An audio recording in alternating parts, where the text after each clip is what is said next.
Hello and welcome back.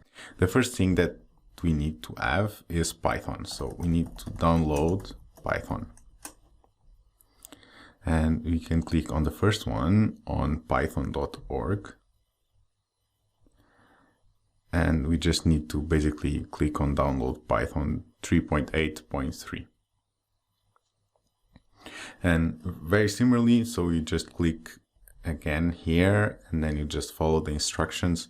You can easily just go with the whatever it is that they say there, all the pre-recorded or pre-selected stuff. Afterwards, you need a software that lets you use Python. And the one that we're going to use, or that I am going to use, is Spyder. You are free to also use other very popular ones like Jupyter. In case you are not accustomed to, I feel Spyder is easier. Most likely it is because I'm also an R user, and Spyder and RStudio are actually very common.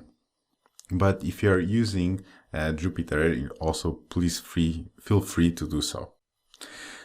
Hence, what we actually need now is to download. So if we click on download Spyder, we'll go on the first one. So Spyder website.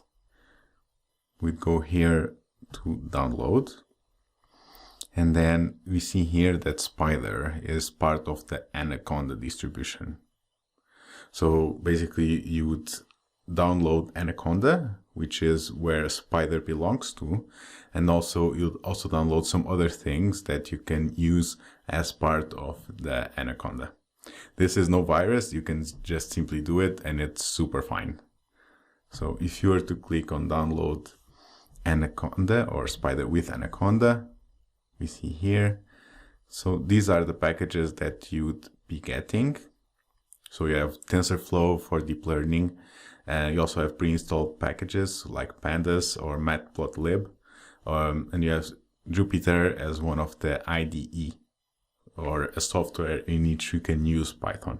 As a result, the only thing that we're missing now would be here. So we would go up and then click on download, which would redirect us to this part. So Anaconda installers.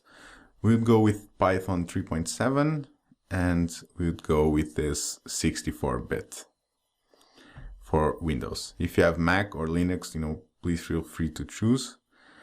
I'm a Windows person, so I would go with this one.